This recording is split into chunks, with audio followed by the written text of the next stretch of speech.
Beleza, gravando. Então, olha só, deixa eu compartilhar com vocês aqui.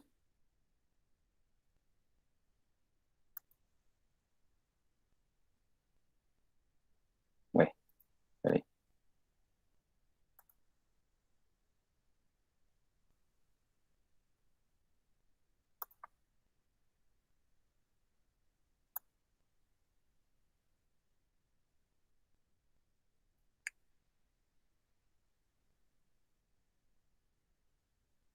Apareceu aí?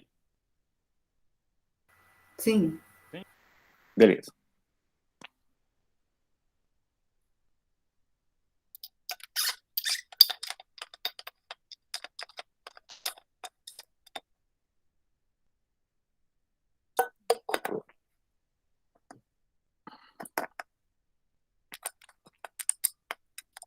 Então, olha só, qual que é a proposta de hoje?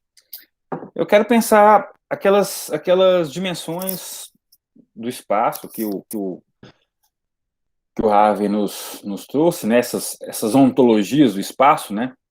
Que a gente tá conversando. De uma forma mais inusitada, mais diferente. Eu recorri à poesia para a gente poder é, pensar, para a gente poder refletir essas coisas, né? É, então eu faço,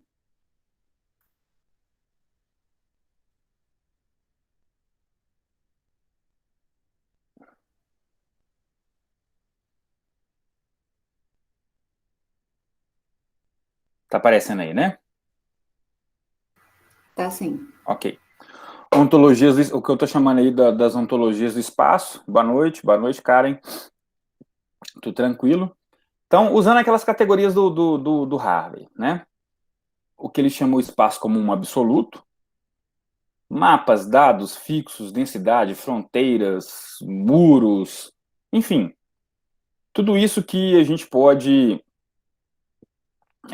pensar de forma absoluta, como de forma como vocês entendem, né? Como um absoluto, como uma coisa que basta em si, né? Então, quando a gente olha para o mapa, a gente vê lá os territórios, vê as linhas de nível, tal, a gente consegue fazer a leitura e compreender, né? Não necessariamente a gente vai enxergar relações sociais, né? Mas dependendo do mapa temático, você já deve ter visto, né? Com certeza, se você fizer cartografia, um mapa temático que pega uma determinada região e fala e dá um índice de desigualdade social, você, né, é capaz de você pensar.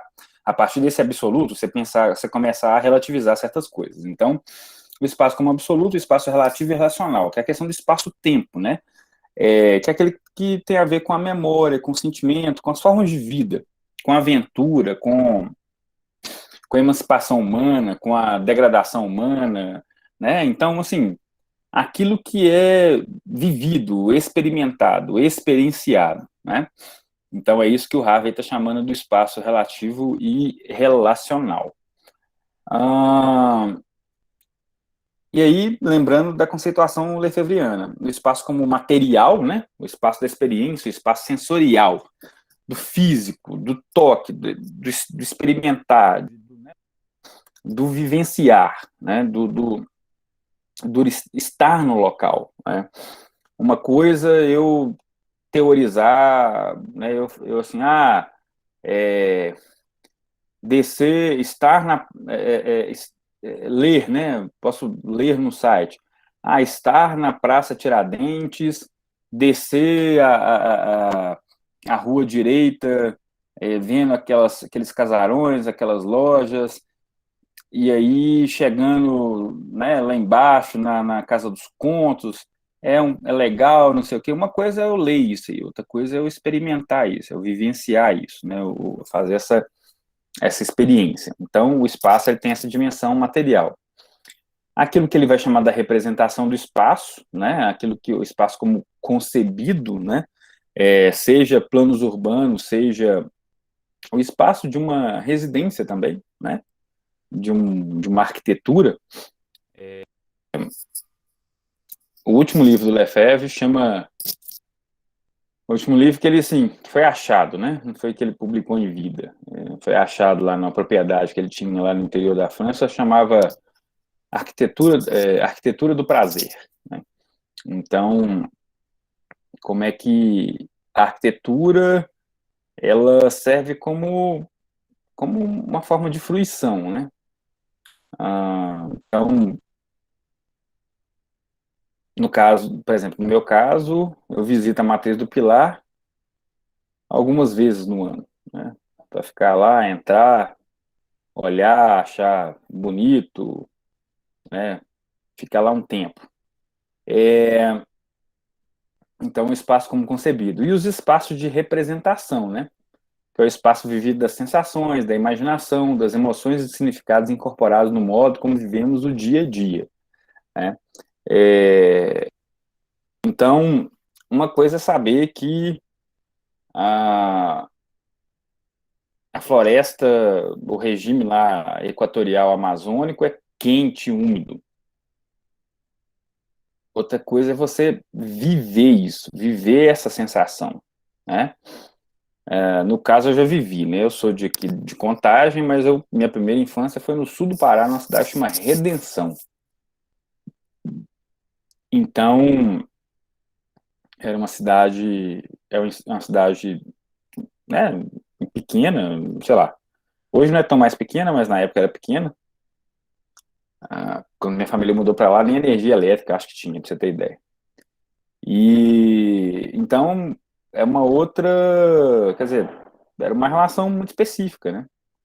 A minha com aquele espaço, né? E eu morei uma boa parte da minha infância numa vila de funcionários, de uma madeireira que minha mãe trabalhava. E aí era um lugar maravilhoso, tinha um córregozinho, um riacho que passava no fundo, dava para nadar, e então assim, foi uma experiência muito, e aí assim, eu sei o quanto que é quente, o quanto que é úmido, o quanto que chove, né? Então, essas relações eu experimentei.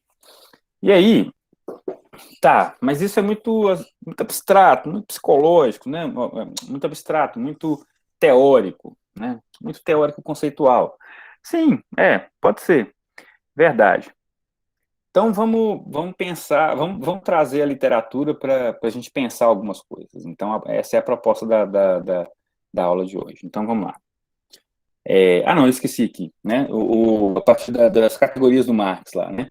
O espaço como valor de uso, como valor de troca, o espaço como trabalho completo, ativado, né? Construído. Lembra que a gente começou falando da ontologia, né? Do trabalho como condição ontológica do ser, que transforma a natureza e transforma nós mesmos. Então, é o espaço do trabalho concreto, objetivado, mas o espaço também da alienação, do fetiche, né, do fetiche da mercadoria, lugar como meio, o espaço como lugar e meio das lutas sociais, o espaço como meio para a emancipação social, por exemplo, né? Então, não é possível não é possível uma sociedade verdadeiramente democrática, por exemplo, se não democratizar a gestão das nossas cidades, né? Então, só para dar um exemplo, né? Democratizar, de fato, o espaço, as relações do espaço, né? Então, só tô jogando aqui. E aí, eu trouxe um poema do Fernando Pessoa, né, que é um poeta português que eu gosto bastante, talvez o maior poeta da língua portuguesa, né? Provavelmente o maior poeta da língua portuguesa. E eu trouxe três poemas do Carlos Drummond de Andrade, também, que é um autor, né, um escritor que eu gosto muito, tá? É, então, vamos ler e vamos pensar essas coisas, tá bom? Até aqui tudo bem, gente? Vocês estão me escutando bem? Estão acompanhando? Sim, Ok, beleza? Esse poema dele é famoso, né? Ele é famoso por uma frase, né? Uma frase, mas Às vezes as pessoas já ouviram a frase, mas não sabem de onde que é, né? Mar português, né? Então, ah, veja bem, vocês sabem que Portugal e Espanha foram pioneiros nas grandes navegações. Isso aí você está careca de saber, né? A gente já aprende isso lá na escola e tal. É, Portugal e Espanha dominaram durante algum tempo essas técnicas de navegação, dominaram os conhecimentos sobre a navegação, e até mais que isso, né? Um espírito heróico mesmo, sabe? Um espírito aventureiro, um espírito heróico de se lançar ao mar, né? Rumo ao desconhecido, para chegar em outros locais. No caso era colonizar, mas assim, conhecer outros locais, tentar colonizar ou não, dominar ou não, ou estabelecer alguma relação política e comercial, vamos dizer assim, no momento que lá, né, final do século XV, né, final do século XV, meados do século XV, final do século XV, o iluminismo, né, a modernidade, se a gente for, né, a pré-modernidade estava se iniciando. Então era uma aventura, né? Era uma aventura. É,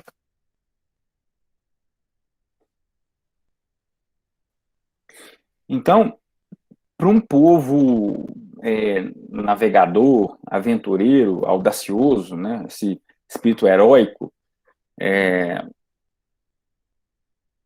o mar, né? Esse espaço, essa forma espacial, né? Também não deixa de ser.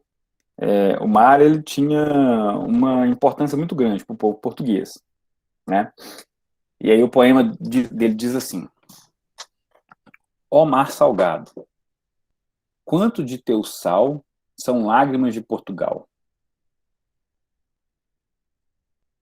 Por ti cruzarmos, as mães choraram. Por ti cruzarmos, quantas mães choraram? Quantos filhos em vão rezaram? Quantas noivas ficaram por casar? Para que fosses nosso, ó mar. Valeu a pena? Tudo vale a pena se a alma não é pequena. Esse é o trecho famoso dessa poesia, né? Valeu a pena tudo isso? Tanta lágrima, tanto sofrimento, tanta dor? Aí ele fala, ele responde, tudo vale a pena se a alma não é pequena.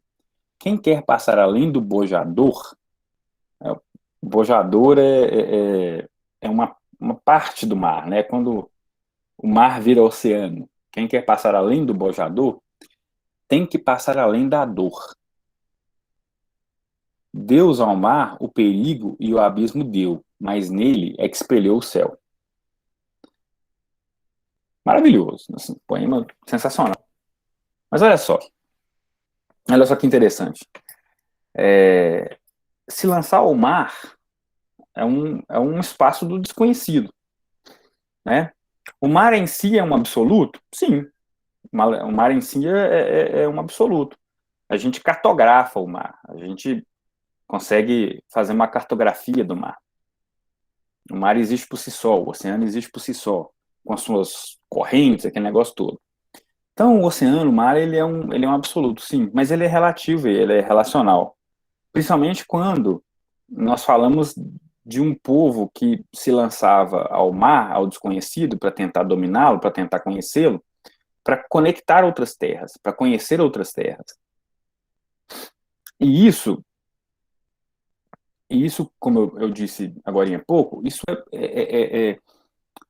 é formativo, é formativo do povo português.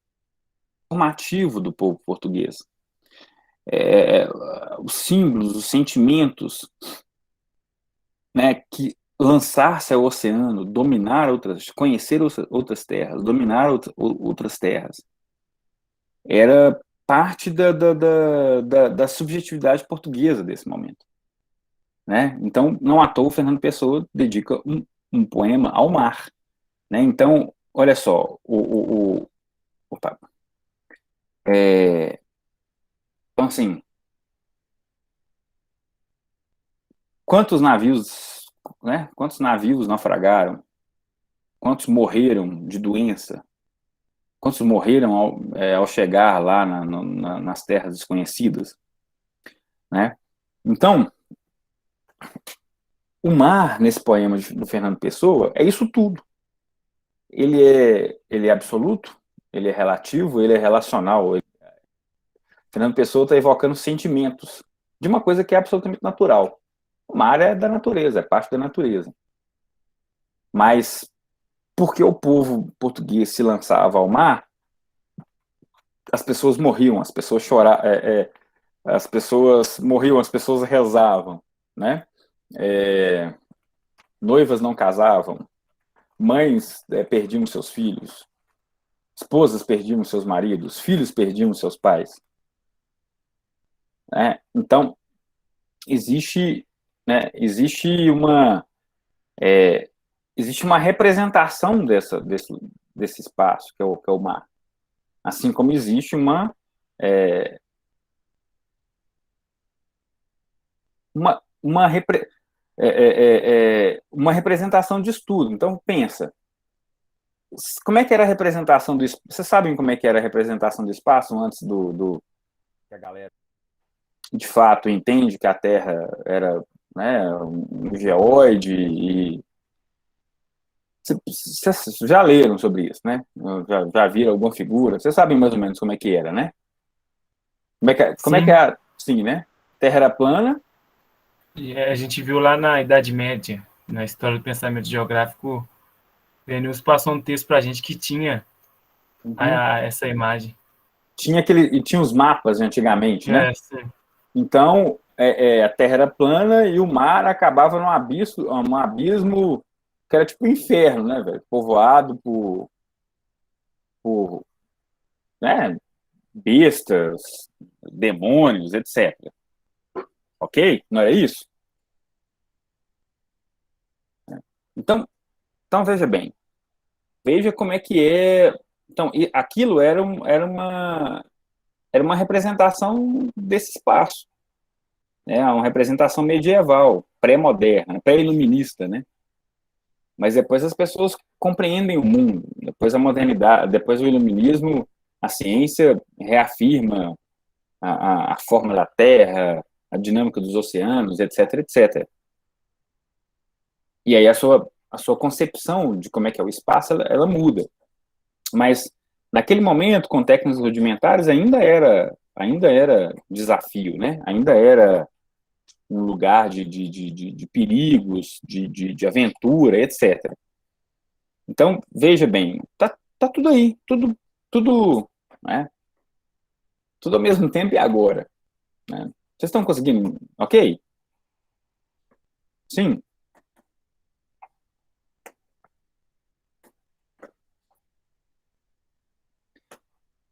Então vamos passar para o Drummond. Esses três poemas são muito interessantes, tá?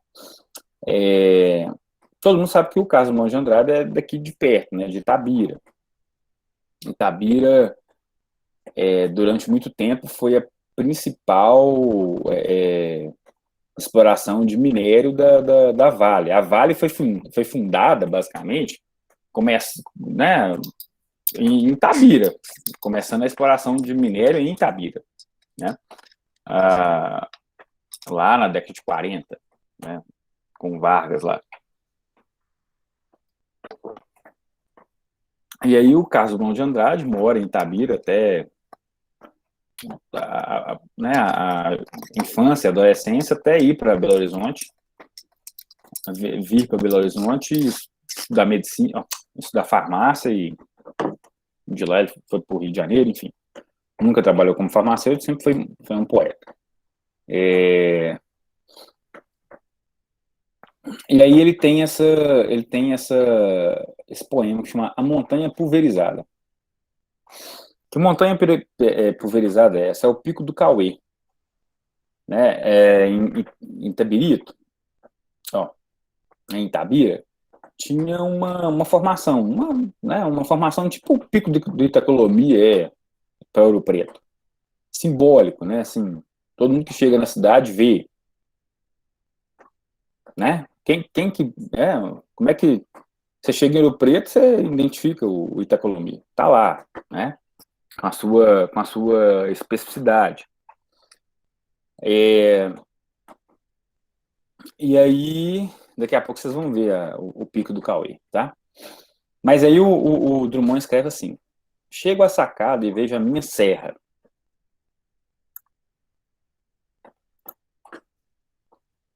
A serra de meu pai e meu avô. De todos os Andrades que passaram e passarão. A serra que não passa. Veja bem, o Drummond já está evocando a memória aí, né? A memória do espaço. Ok? Tá dando para compreender, né? Então chega a sacada, né, de alguma coisa, da casa, de um motel, não sei. Veja a minha serra, que era a serra do meu pai e do meu avô, de todos os Andrades, né? O Andrade era por parte de pai, que passaram e passarão, e a serra não passa. A serra toda não passa, né? Quase toda, mas não toda. Era coisa de índios e otomanos, para enfeitar e presidir a vida. Neste vale soturno, onde a riqueza maior é a sua vista a contemplá-la. Ok? Ele continua falando da serra, né? Mas olha só que interessante. Ele fala aqui, ó, a serra que não passa, mas a serra que não passa, o quê? Na memória. Ok? É na memória que ele está falando.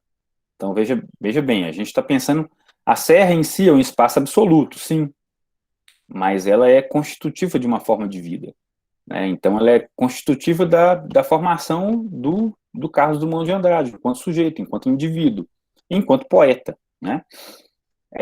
De longe nos revela o perfil grave. A cada volta de caminho aponta uma forma de ser, em ferro, eterna, e sopra eternidade na fluência. Esta manhã acordo e não a encontro, britada em bilhões de lascas, deslizando em correia transportadora, entupindo 150 vagões. No trem monstro de 5 locomotivas. Trem maior do mundo, tomem nota. Foge minha serra, vai. Foge minha serra, vai. Deixando no meu corpo a paisagem de ferro, e este não passa. Bonito demais, né? Bonito pra caramba, né? Então, olha só.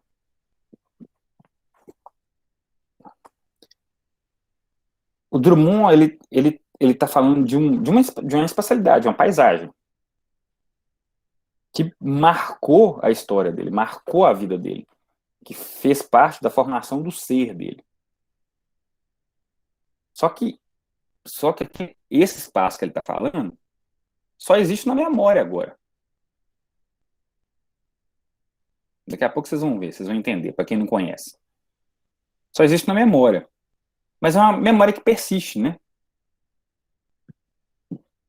E aí, ele tá lá em Tabira, em algum momento, escrevendo isso aqui, né? Acorda e não a encontro, britada em bilhões de lascas, deslizando em correia transportadora, entupindo 150 vagões, no trem monstro de 5 locomotivas, trem maior do mundo, tomem nota. Foge minha serra vai, deixando no meu corpo a paisagem, mísero pó de ferro e este não passa. Aquilo que ficou na memória dele, ficou, não passa. Só passa quando ele deixar de existir. Então veja, a serra é um espaço absoluto em si? Sim. A gente consegue até marcá-la, a gente conseguia fazer um mapa topográfico dela. A gente conseguia fazer um mapa geográfico, um mapa, né, geográfico dela. A gente conseguiria fazer um mapa de altimetria dela. A gente conseguiria a gente vocês estão no Terceiro, terceiro, né? Então vocês não tiveram climatologia ainda não, né? já. Ah, já? Então a gente conseguiria fazer um mapa, uma escala altimétrica em relação ao clima, né? Ao tempo, à temperatura, por exemplo. A gente conseguiria fazer isso tudo. O geólogo consegue, né, estudar o local e ver mais ou menos quantos milhões de toneladas tem de minério de ferro ou de algum outro minério ali. Isso são números absolutos, né? Isso só que o Drummond, olha só que loucura, né? Mas o que o Drummond está fazendo ali? Falando que a Serra ela não existe mais porque virou bilhões de lascas, né? Que são colocadas no trem e mandadas para lá. Tem o valor de uso do minério, mas a montanha foi pulverizada por causa do valor de troca. Olha as categorias marxianas aí. Então, esse espaço virou um espaço de troca, um espaço da mercadoria. Vocês conseguem? Ok? Olha a dimensão, onde é que o Drummond está indo. Né? Ele está lembrando de uma paisagem tão marcante para ele, e que no caso não existe mais, porque ela foi reduzida ao que a pó, né, pulverizada, igual ele está falando ali, porque ela se tornou um bem, né, uma mercadoria muito importante e que foi, né, então, olha só, tem nesse poema aí tem de tudo. Então, espaço como relação social, como trabalho, né, um trabalho produtor de mercadorias, ok? Vocês conseguem perceber isso aí? Tudo bem, gente? Vocês estão acompanhando? Sim? Sim. Sim? Sim. Ok. E aí, olha só, o próximo chama O Maior Trem do Mundo. Então, ele não fez um poema só para a montanha que não existe mais. Ele fez um poema para o trem que levou a montanha embora. É o trem da Vale, né? Aí ele escreve assim: O maior trem do mundo leva minha terra para a Alemanha, leva minha terra para o Canadá, leva minha terra para o Japão. O maior trem do mundo, puxado por 5 locomotivas a óleo diesel, engatadas, geminadas, desembestadas, leva meu tempo, minha infância, minha vida triturada em 163 vagões de minério e destruição. O maior trem do mundo transporta a coisa mínima do mundo, meu coração itabirano.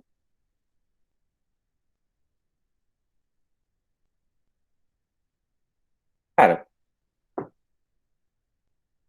bonito, né, velho? Assim, eu não sei se vocês gostam de poema, né, e eu gosto muito, eu acho o Drummond um gênio.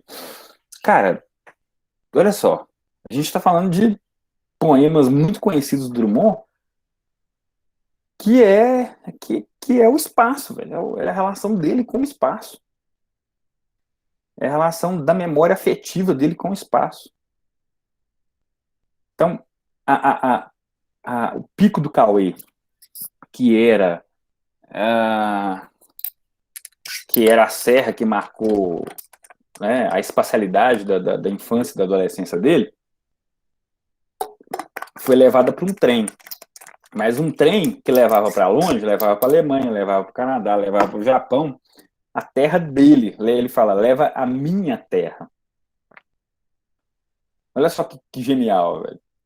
Olha a dimensão. É uma dimensão global, uma dimensão da globalização.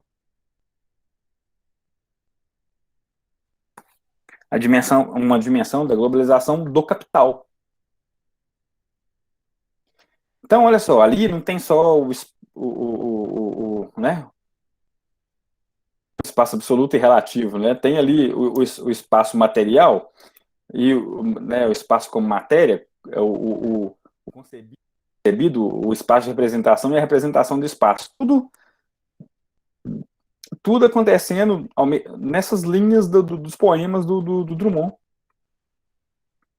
O Drummond está articulando uma globalização, um processo global de produção e distribuição de mercadorias que acabou com com o espaço, né, que acabou com uma paisagem que era muito querida dele. E levou embora nos 150 vagões, né? Como é que ele fala? Levou embora nos 163 vagões de minério de ferro, puxado por 5 locomotivas de óleo diesel, né? Então, a maior trem do mundo transporta a coisa mínima do mundo, meu coração. Então, assim, olha só, aquilo, veja bem, olha só como é que a dimensão espacial, ela foi determinante para o Drummond escrever muitos poemas, escrever os poemas dele sobre Tabira. Tá tudo acontecendo, né? Tá tudo aí. Todas essas dimensões do espaço que a gente vem conversando na teoria aparecem na poesia do Drummond.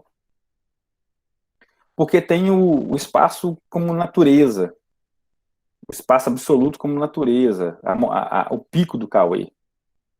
Mas tem ele como potência econômica, tem ele triturado, despedaçado, transformado em mercadorias e mandado para o mundo inteiro. Tem ele como ausência, uma presença na ausência, ou seja, uma presença na memória de quem viveu, daquilo que está ausente.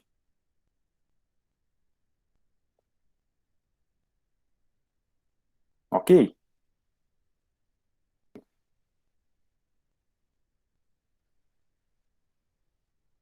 Olha só.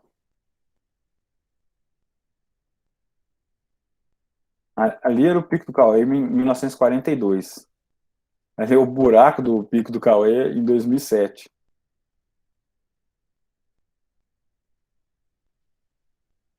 Olha lá o Pico do Cauê. Aquilo era a paisagem que o Drummond cresceu vendo. E essa é a paisagem que existe hoje. Essa é uma foto que foi tirada lá, né, numa estátua que tem dele lá. Olhando para onde era o Pico do Cauê, que não existe mais. Né, na geomorfologia, a gente chama isso aí de inversão de relevo. Só que isso aí é uma inversão de relevo antrópico, né? Não foi natural. Cara, pensa, bicho, pensa na profundidade de um sentimento, né, velho? Pensa no cara, pensa no Drummond e tantos outros, que todo ano que voltava para Itabira, o pico do Cauê tava menor até desistir, até deixar de desistir.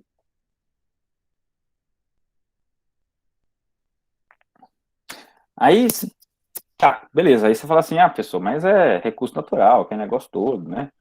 Dinheiro e tal, você quer que não... Não, não tô falando nada disso. Não tô falando que não tem que minerar, não tô falando, né? Não, não é disso que eu tô tratando aqui, não. Eu tô tratando de, né? Como é que um determinado, né? Como é que a paisagem, o espaço, essas todas as dimensões do espaço marcam a formação de um sujeito, de um indivíduo, como que o espaço absoluto de uma serra, onipresente na paisagem, cria relações de afetividade e como é que isso impacta quando ela simplesmente desaparece da paisagem.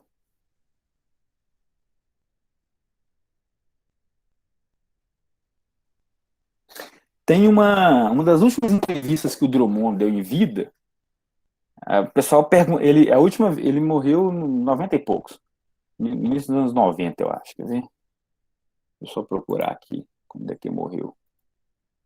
Morreu, quer ver? Carlos Drummond de Andrade.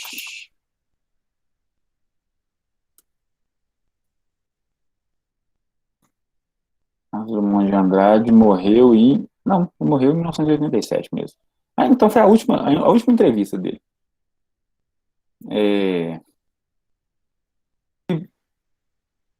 O negócio é que ele vai a última vez ele vai a última vez em Itabira, cara, é antes, é quando ele tem um poema, inclusive, belíssimo, que chama A Máquina do Mundo. é, que ele vai em Itabira a última vez quando a mãe dele morre. É um poema belíssimo, muito bonito, assim, muito legal. Depois vocês veem, depois vocês pegam para ler. É, e aí, sim, então ele passou muitos anos. Aí nessa entrevista, a entrevistadora veio para ele e falou assim: mas você que fala tanto de Tabira e tal, você nunca mais voltou. Ele falou assim: eu vou voltar por quê? Né? Tipo assim, meus, as pessoas da minha infância e da minha adolescência não existem mais. Meus amigos ou morreram ou lá não mais estão. Minha família não tá mais lá. É, tipo assim, e a cidade também não é mais a mesma. Depois que a Vale veio, ela se tornou uma cidade de 100 mil habitantes, e então a cidade da minha memória não existe mais. Nem a paisagem existe mais. Então, tipo assim, vou fazer o que lá em Tabira? Sofrer, né? É, então, olha só, cara, é muito interessante isso. Assim, porque o, o Drummond, ele tá fazendo, tipo assim, ele tá fazendo poesia pela geografia.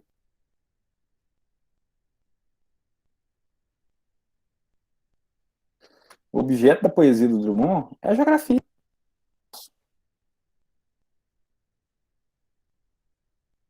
Esses poemas aí.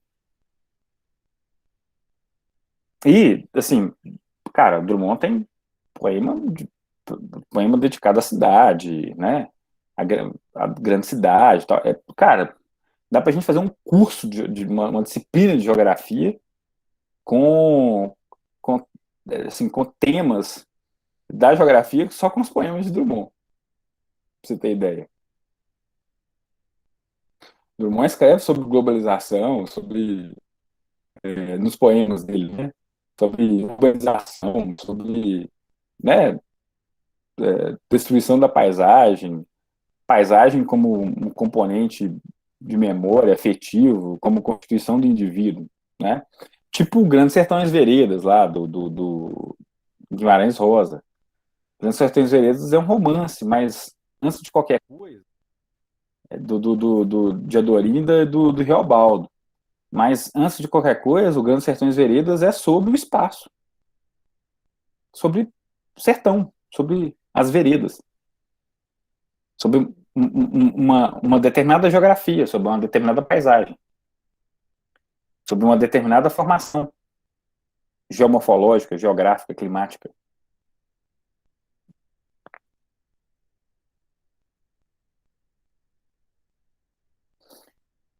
Vocês estão conseguindo captar aquilo que eu queria, que eu estou querendo? Então, eu vou mostrar de novo o pico do Cauê aqui para vocês. Ó. Antes e depois. Antes e o depois.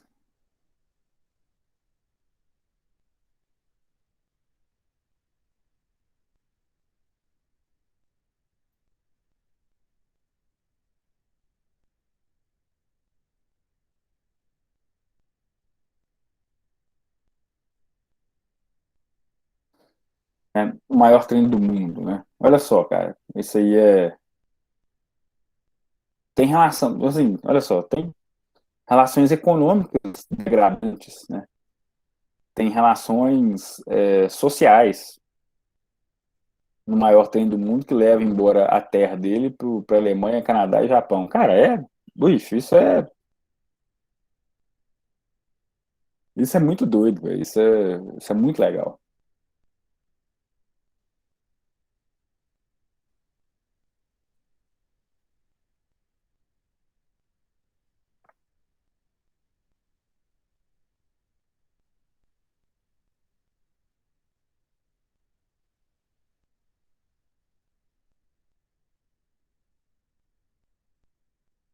A montanha pulverizada, né?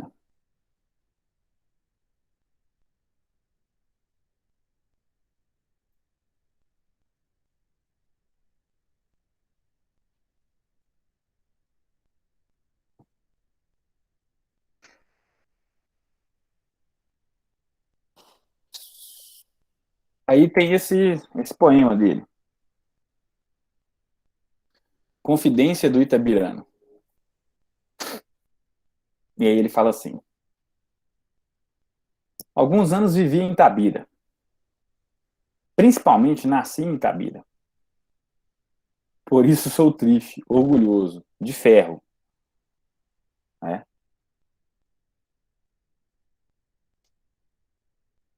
90% de ferro nas calçadas.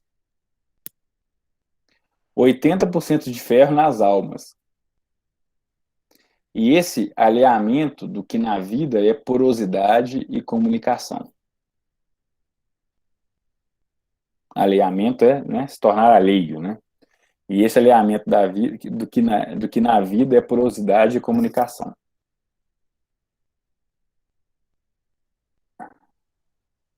A vontade de amar, que me paralisa o trabalho, vem de Tabira, de suas noites brancas, sem mulheres e sem horizontes.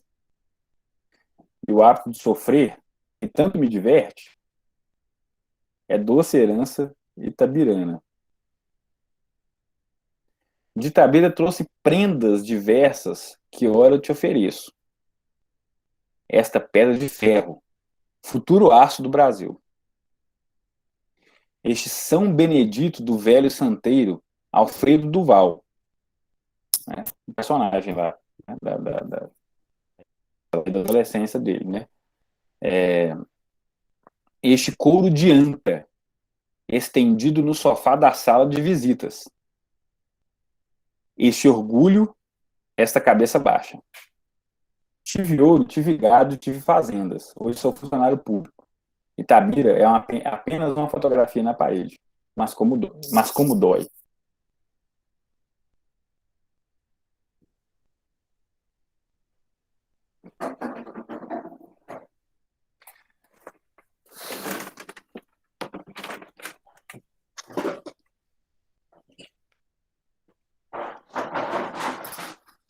Caramba, é só uma ventania cabulosa aqui.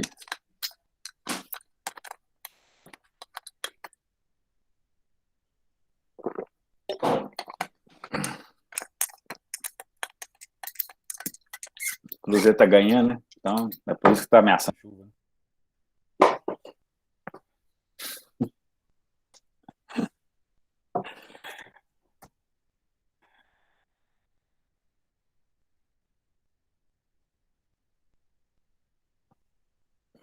Galera, assim,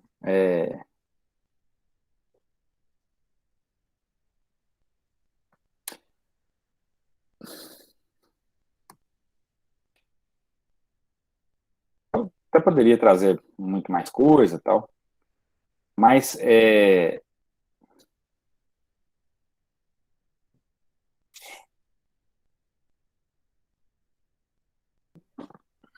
eu queria, então assim, o que eu queria trazer para vocês hoje é essa relação, a, a partir, a partir do Drummond, daquilo que o Harvey escreveu, né, de forma complexa, erudita, etc. O Drummond está dizendo isso em poesia, assim, que é, né, viva, né, representa,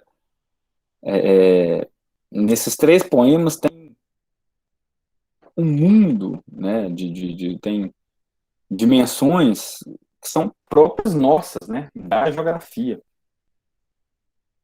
Né? Ele está falando de uma montanha que foi pulverizada e o minério de ferro transportado pelo maior trem do mundo que levava a terra dele para fora do Brasil. Ou seja, ele está falando de relações econômicas ali que se dá pelo domínio e produção do espaço.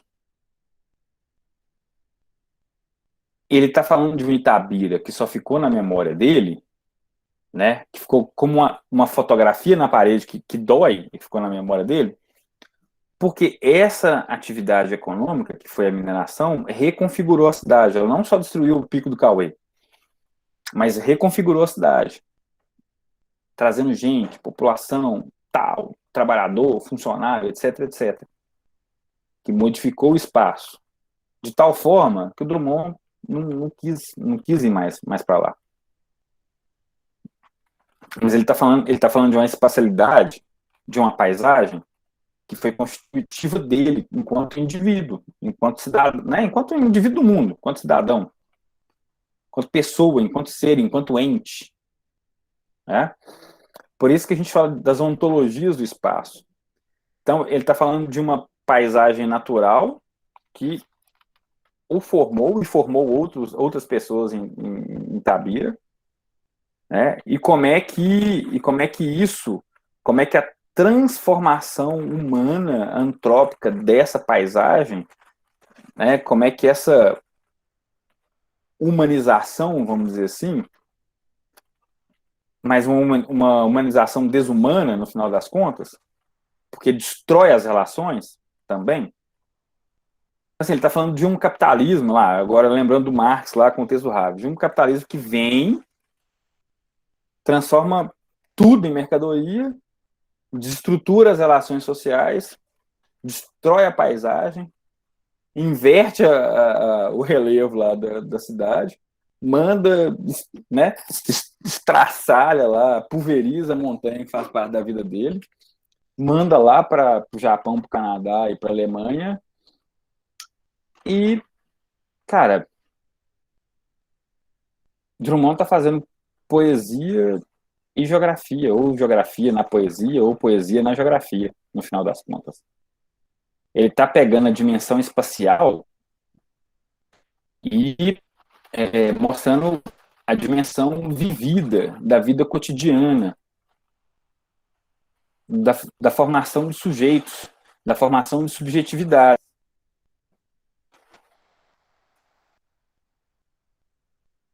De como esse espaço ele é dominado, controlado por uma grande corporação, no caso é a Vale do Rio Doce, e que destrói a cidade. Deixa eu fechar a janela aqui, peraí.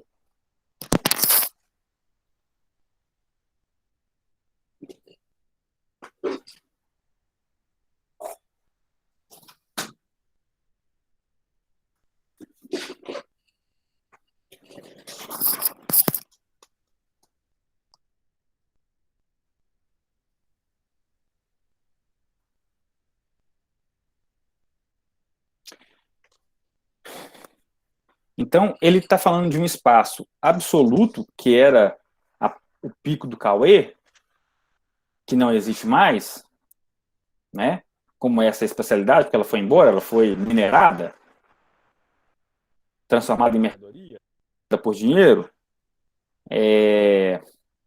Esse espaço absoluto agora, ele é o quê? Ele é um espaço da memória, ele deixa de ser aquela montanha, aquela serra imponente, deixa de ser para se transformar numa memória, numa fotografia na parede.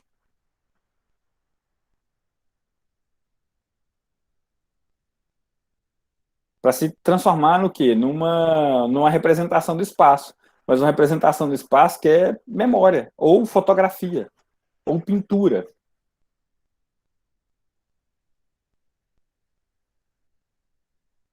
Tem como a gente traçar as linhas de nível lá no Pico do Cauê? Não, não tem mais. Tem como a gente traçar lá ali uma cartografia do espaço do Pico do Cauê, do que era o Pico do Cauê? Tem. Mas, cara, para quem viveu a experiência de tê-la e perdê-la, essa cartografia não serve para nada.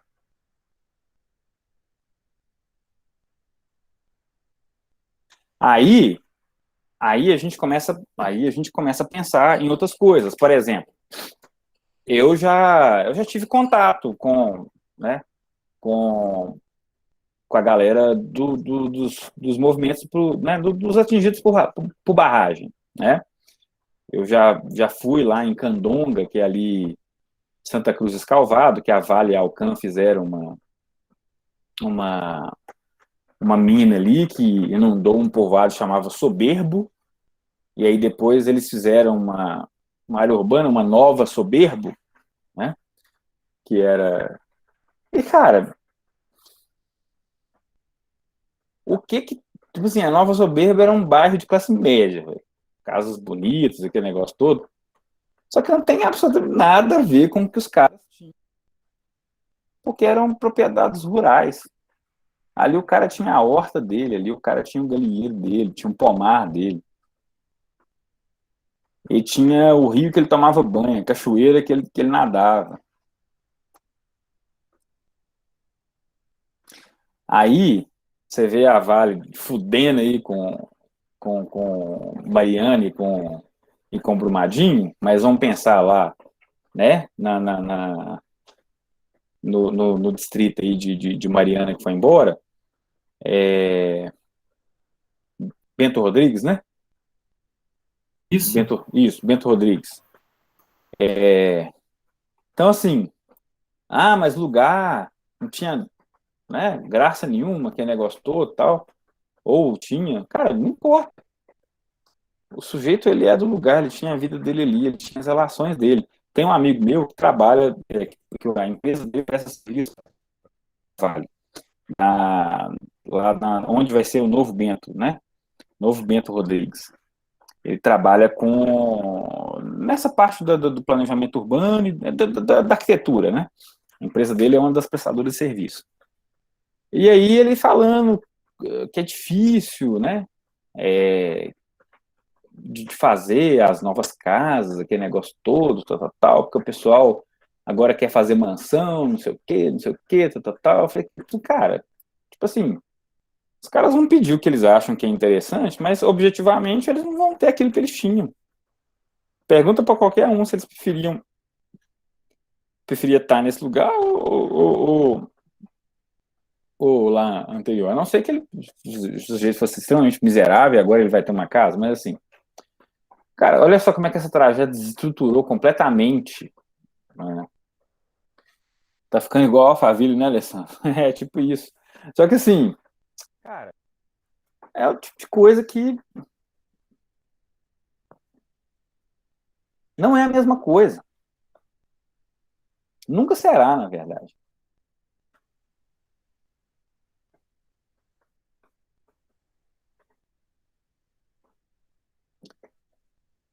Que aí, os caras acham assim, não, mas pessoal, né? Não, beleza, sofreu a tragédia, mas eles vão ganhar uma casa agora, top de linha, tal. Bicho, foda-se pra casa, top de linha. Assim, vocês destruíram a vida cotidiana do cara, velho. O espaço que ele tinha. Não, não vai ser igual nunca mais. Vocês podem construir um Alphaville, igual o Alessandro comentou aí, que não é a mesma coisa. Pera aí. A grande maioria dos já estão vendendo as casas e comprando casas em outros distritos de Mariana. Pois é.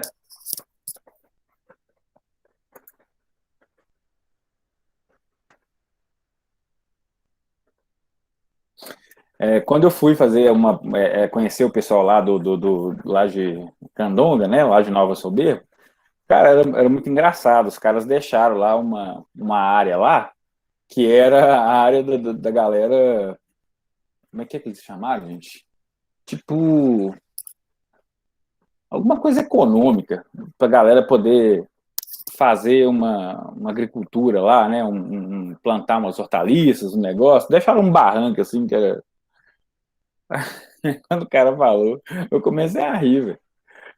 Eu comecei, tava lá junto com o pessoal do MAB, né? O movimento atingido por barragem. Eu falei pro cara assim, velho, provavelmente todo mundo, cada um tinha isso aí no quintal. Era propriedade rural. Você deixa aqui, né, 200 metros quadrados aqui, acha que tá arrasando, velho. Vocês estão, né? Assim,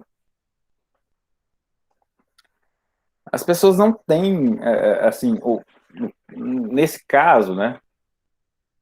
Nesse caso, a gente está falando do capital mesmo, né? O capital, ele, né? O capital é uma relação social, velho. Relação social e que nós somos dominados por essa relação social. Capitalista e empregado são personificações desse capital, né? E o que é mais importante disso tudo, né? é que é um processo de dominação impessoal. Então, cara, tá destruindo o modo de vida? Foda-se. Nossa, estourou uma barragem, matou 30 pessoas, destruiu. Cara, nossa, vai cair as ações aqui e tal, mas a gente faz lá um plano de recuperação e tá tudo bem. Nós explodiu lá, matou 300 pessoas, né, tal, lá em Brumadinho. Cara, sabe, é um negócio muito doido, muito doido. Então, veja bem, do mesmo jeito que o Fernando Pessoa está escrevendo sobre o mar, né, que era o absoluto e o relativo, era a representação do espaço para os portugueses, que estavam aventurando, que estavam abrindo, conhecendo o mundo, ampliando a visão de mundo, construindo a visão de mundo. Mesmo que aquele mar ele era absolutamente significativo, é um espaço, uma espacialidade, era absolutamente significativa na formação do povo português. Eu trouxe para vocês o Drummond, que faz geografia nos poemas. Ele pega todas aquelas categorias que o Marx trabalhou, das dimensões do espaço, que o Lefebvre trouxe, que o Marx trouxe, e coloca em frases simples, bonitas de poemas. E a gente consegue extrair geografia disso aí. A gente consegue perceber a dimensão espacial desse processo.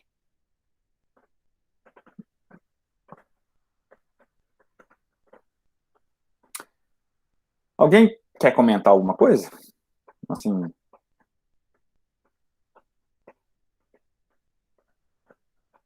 tem algo a comentar? O que vocês acharam dos poemas? Vocês conseguiram enxergar isso que eu enxergo? Sim, não, talvez, mais ou menos. Acho que você está viajando, professor. Você está usando algum tóxico? Hoje eu consegui entender mais, professor. É? Quem falou?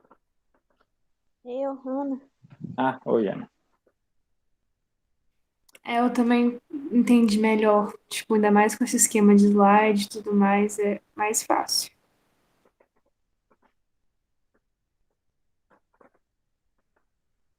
Alguém mais?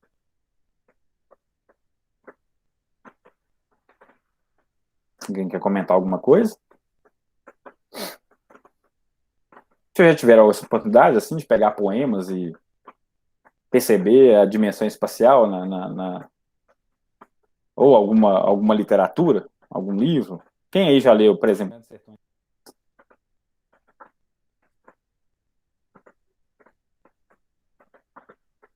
Alguém de vocês já leu Grandes Sertões Veredas? Não?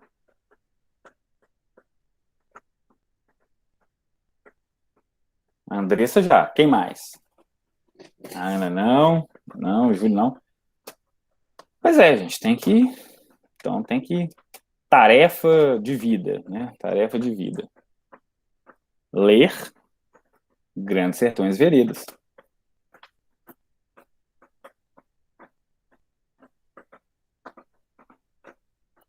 Ler, ah, ler caramba. Ai, Jesus, como é que é? Ó, me fugiu, me deu um branco. Ler. Nossa, só um minutinho, deixa eu ver se eu acho na minha biblioteca ali, rapidinho.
Lembrei, gente.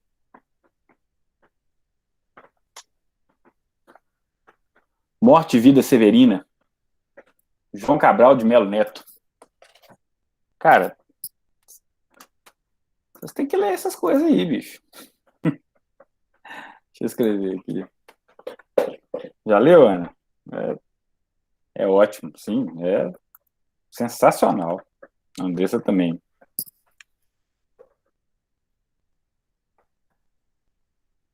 Morte e Vida Severina. João Cabral de Melo Neto.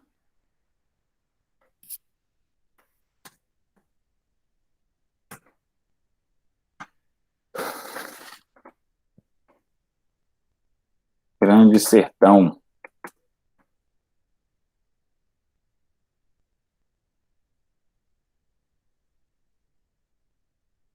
Rosa. Dom Quixote. Miguel de Cervantes. Um romance medieval. Mas o Cervantes, ele faz uma... Cara, cada lugar que o Dom Quixote vai, sabe que o Dom Quixote ele dá uma surtada lá com os romances de cavalaria, aí arruma o Sancho Panza para ser o escudeiro dele, e ele sai lá pela Espanha, né, pelos territórios espanhóis lá, para salvar donzelas e lutar contra os gigantes, né? Mas assim, o Miguel Cervantes, cada lugar que ele vai, cada lugar que para cada região que o Don Quixote vai, o Miguel Cervantes faz uma descrição detalhada, assim, sabe, da geografia, da paisagem, das florestas, de como é que era. É muito bonito, cara, é muito legal mesmo. Então, assim, são algumas dicas para fazer esse percurso aqui, sair só quer dizer, né, próxima aula a gente já volta para o âmbito da teoria, mas a gente consegue observar essas coisas expressas, né, de outra forma. Como a gente vai conversar sobre a ciência, né, a gente não aprende geografia só estudando grandes autores da geografia, né, a gente aprende geografia lendo escritores, lendo literatura, né? Lendo um Drummond, lendo um João Cabral do Melo Neto, lendo um Miguel de Cervantes, e aí vai, e aí vai. Né? A gente aprende ciência com a literatura também, né? Por mais que o método científico positivista ache isso um absurdo, e a gente vai, né? Mas os métodos emergentes que a gente fala, que alguns falam hoje, pós-modernos, que eu não gosto desse nome, mas é isso, é a valorização dos saberes locais, da cultura, da poesia, das artes, para a gente poder também, para a gente poder fazer ciência, para a gente poder criar, né, produzir conhecimento. Ok? Vocês estão entendendo? Estamos sim. Vamos sim? Beleza. Então, galera, hoje,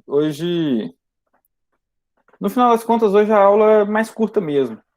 Que eu queria, né, assim, basicamente trazer esses poemas do Drummond, né, poderia ter trazido muito mais, né?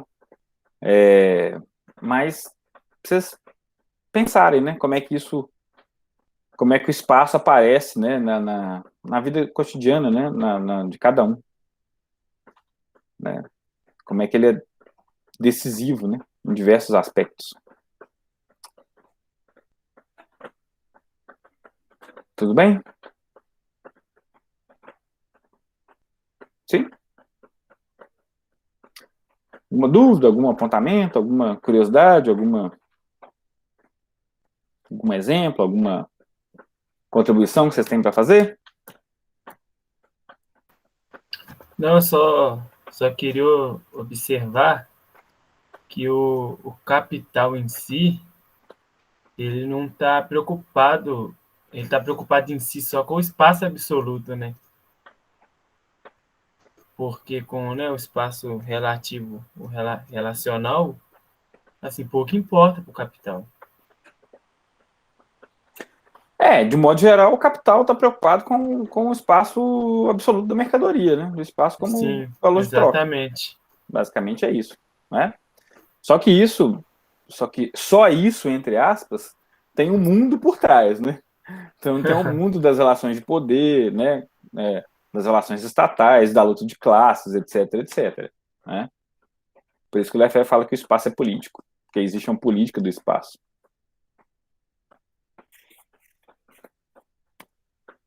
Certo, meninos e meninas?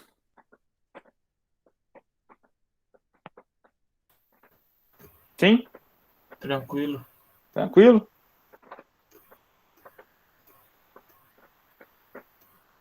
Então acho que a gente pode encerrar por hoje. Não tem.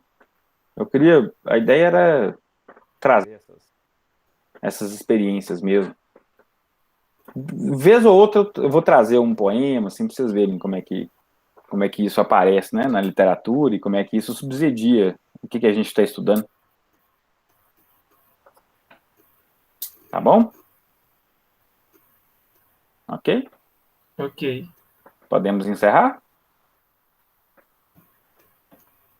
Sem maiores prejuízos? Então, galera, fiquem atentos.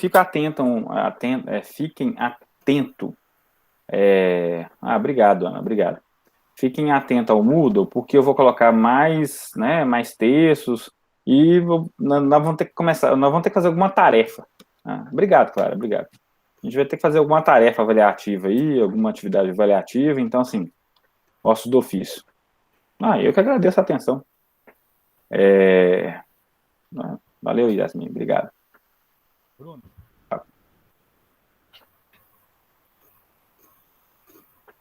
Bruna, pode falar.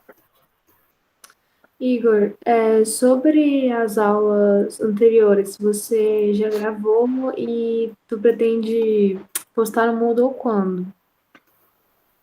Eu só tenho que acabar de aprender, mas o mais rápido possível. Tô procrastinando aí, mas eu vou tentar resolver essas coisas esse semana, no mais tardar no início da semana que vem. Beleza, então. Tá bom? Obrigada. Oi, Igor. Oi. Só registrar que começou a chover, né? Pelo menos aqui no Ouro Preto começou a chover bem. Começou a chover Feliz bem? por isso.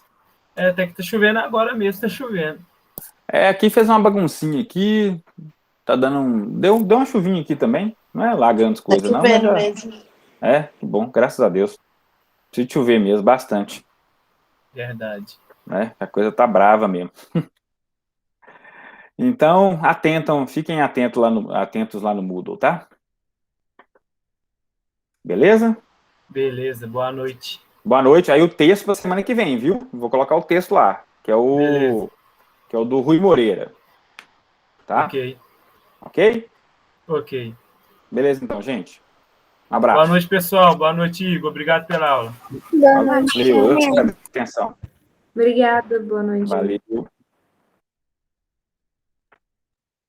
Boa noite. Boa noite, Ana.